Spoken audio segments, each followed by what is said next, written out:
Welcome back to the BTB Show, everybody. Today, it's just myself and Earl. We're here to talk about a team that Earl actually highlighted a little while back and said that they deserve a little more credit. So we're going to give them some credit today because they've been playing very well since the calendar turned 2026. Is 2026 the year of the Charlotte Hornets? That's what we're going to be talking about in today's video. I believe we checked before we started recording. I think they're 15-5 in their last 20 games as of recording this. They have bumped Milwaukee / Chicago out of the play-in spot. So they're currently number 10 in the East. And with the way they're playing, they might be able to climb even higher. They're only a couple games behind the other teams ahead of them, which, funny enough, are all the Southeast teams. Ironic how that works. But, yeah, Earl, you're the one who saw some potential in this team a little while ago. What have you been seeing from them lately that is causing them to take such a step and be this competitive? Yeah, I think it starts from up top. LaMelo Ball, I know going into the season, I seen a press conference talking about how he wanted this team to be more serious. He wanted to be in a situation where he could play winning basketball. And obviously, we've seen the conversations about him potentially getting traded too. Before the deadline happened, it was like the beginning of the season, potentially could be traded off this team because they weren't winning.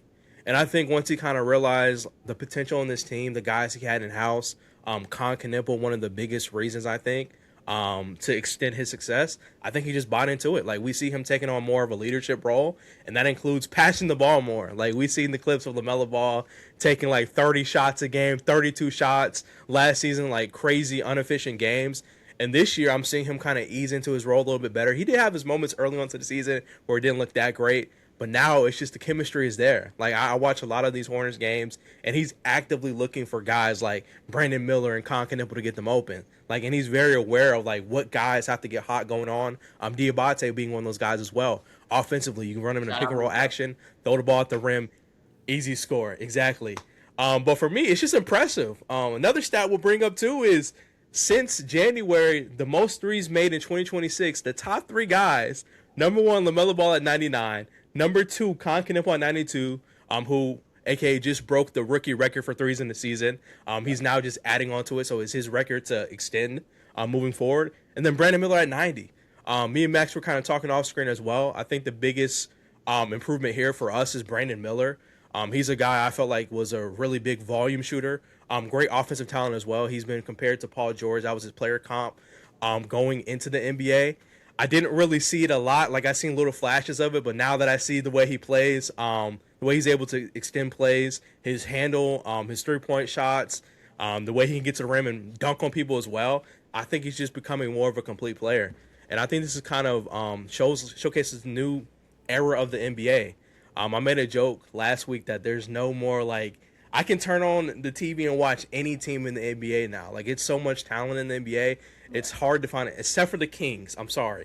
Shout out to Clifford, though. He's hooping. Except for the Kings. They're horrible. The Kings, the Jazz, and the Wizards. That's tough right horrible. Now, but I've been yapping. I'm passing to Max, though, but I'm very impressed with the Hornets have been doing so far this season. Yeah, I mean, the fact that this team is even in the play-in right now is, I think, what a lot of outside fans probably would not have had. And, like, looking at the standings, we're recording this Friday the 27th, they are only, I want to say, 3 games back of 7th place in the Eastern Conference, which is, like, crazy to verbally say out of my mouth that, like, the Charlotte Hornets could be a top 8 seed in the entire Eastern Conference. But, yeah, and for me, really, like, the biggest thing with this team, just taking a look, they're 3 games behind Orlando in 7th place. Half a game behind the Hawks and 2 games behind Miami. So with the way they're playing, those are gaps they could make up. They still have, I want to say, 20 to 25 games, most teams left in the season. Yep. So there's opportunities for those teams ahead of them to lose some games.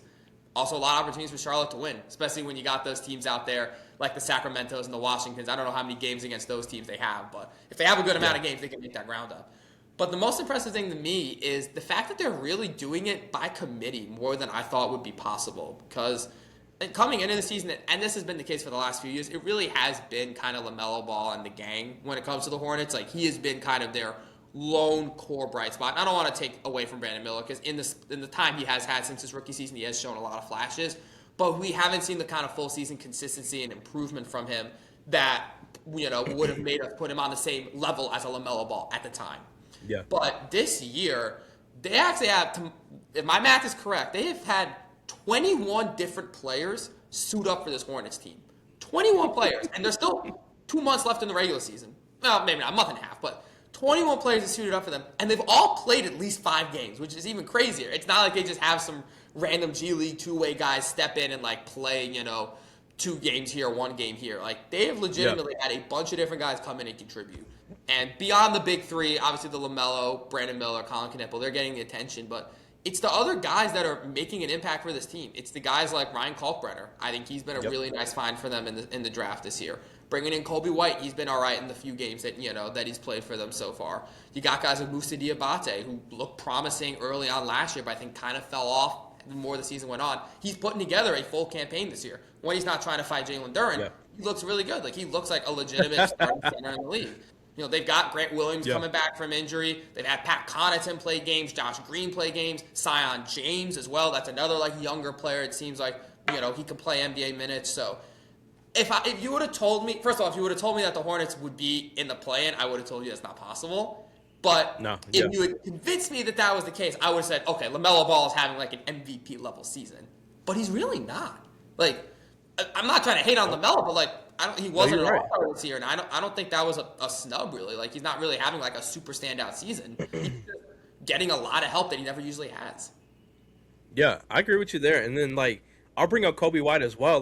We got to give it to the Hornets organization as well. They weren't stagnant at the trade deadline. They made a really aggressive push to get him, especially for a guy I believe it was a deal made. Was it involving Colin Sexton? I forget if he was in this or not. I'm pretty sure, correct me if I'm wrong, but I think they signed Yusuf Nurkic last year, traded him to the Jazz to get Sexton, and then moved Sexton to get Kobe White. So they kind of arbitraged their way into a good backcourt. Exactly. And I agree with that.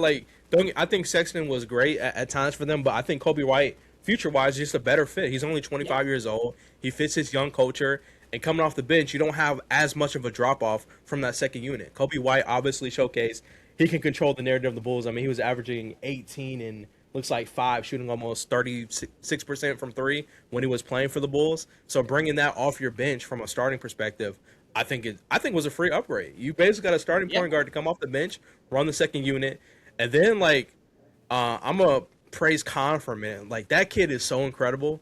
I haven't seen a rookie of the year race this good in a long time. Cooper Flag, former teammates. Yeah, and teammates. They both played on Duke. They were both. You know what? No. I was about to say. The only other time I've seen maybe it's a little trend with Duke teammates. Remember R.J. Barrett and Zion? Obviously one went to the Knicks, one went to the Pelicans. This was definitely very different. That was. I'm pretty sure Ja won anyway. So actually, that's true because Zion probably didn't meet the games. No, I don't think he met the game back then. But yeah, I actually don't know who won that. I'm gonna look that up. We need to look that up. I know that, but no, it definitely was RJ. But my point is, hey, Duke players come in flocks, man. They're coming in pairs nowadays, man. I don't know if the new pair is this year. Obviously, I know Boozer, but I will say, man, Colin Knippel, he is one of the most impressive rookies I've seen in a long time, man. Not only is he breaking rookie records, he's leading categories in the NBA as a rookie from 3-point standing. That's actually insane. I don't know what it is about the kid. He can play on ball. He can play off ball. He can play as a playmaker. He's a good rebounder. He's just an all-around player. He can finish as well. I think we're seeing this next generation of NBA players really start rounding out the talent. We talked about, what's next for the NBA. We have all our superstars retiring. Now, I'm not sitting here saying he's going to be a top 1 player of all time, but it's been a while since I've been excited about a 3-point shooter who was a complete player. Shout out to Reed Shepard, who's finding his way. And this next generation of NBA players. Yeah, and on the note of the trade that we talked about, the Kobe White trade, I do want to give flowers to the Charlotte Hornets front office because they have gone against the mold of rebuilding teams this year, at least. Yeah. Obviously, the last couple of years they have definitely tanked. They got Brandon Miller with the 3rd pick. They got Colin Knippel with the 4th pick. I'm not going to sit here and act. They did it entirely without the draft. That they, were picking these gems super duper late in the draft. 2 of their top 3 guys have been, top 4 picks in the last couple of years. But I think going back even to the end of last season when they knew they were going to get a good pick, we kind of saw that philosophy starting to change again. Them starting to take on contracts, take on draft picks, starting to be a little smarter with asset management versus just selling off everything some teams have done.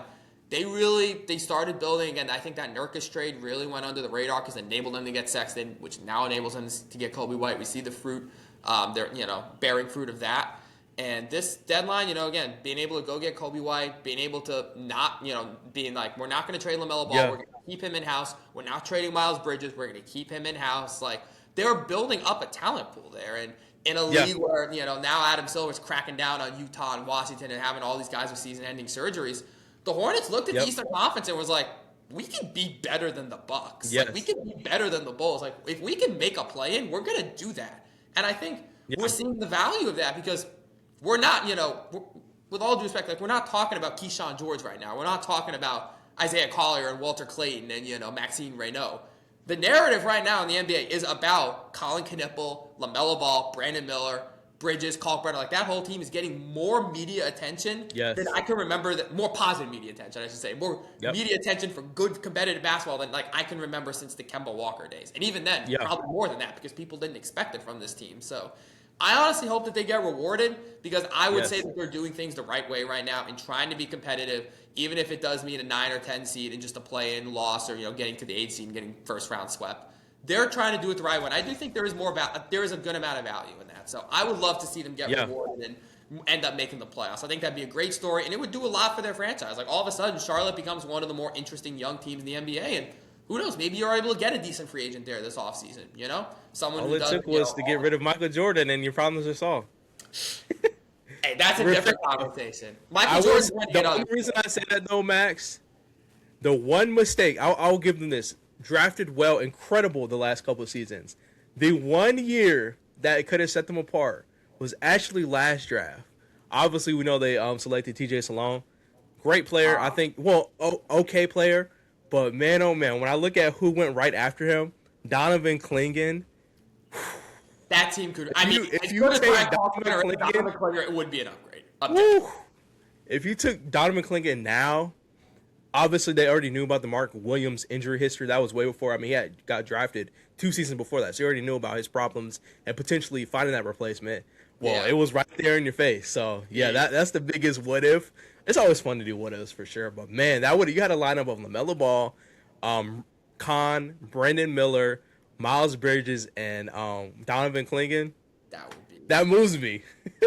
And I will give them I'll give them credit as well for the Brandon Miller pick because remember that was a draft where famously everyone said it's Victor Wembanyama and Scoot Henderson, and the Hornets you're never gonna let that one down. Don't trade down if you don't need the position. Trade down. Get Brandon Miller, but don't take Brandon Miller at 2. Scoot Henderson is the clear number 2 guy in this draft. And they went bold. They stood on business and said, no, we think Brandon Miller is better. And I think it's safe to say Brandon Miller is better right now. You never know. Yeah, I agree. No, I agree. Michael Jordan did make that last call. That was his last move. He said, draft Miller. I'm out. But I think that's our thoughts here. Yeah, that's our thoughts on the Charlotte Hornets, man. Let us know in the comment section below. How do you feel about the Hornets' rise this season? Do you think they'll have a better end to the season and continue this progress into next year? Yeah. Peace out, guys. Like, comment, subscribe. Appreciate y'all for checking out this video. Have a good rest of your day, everybody.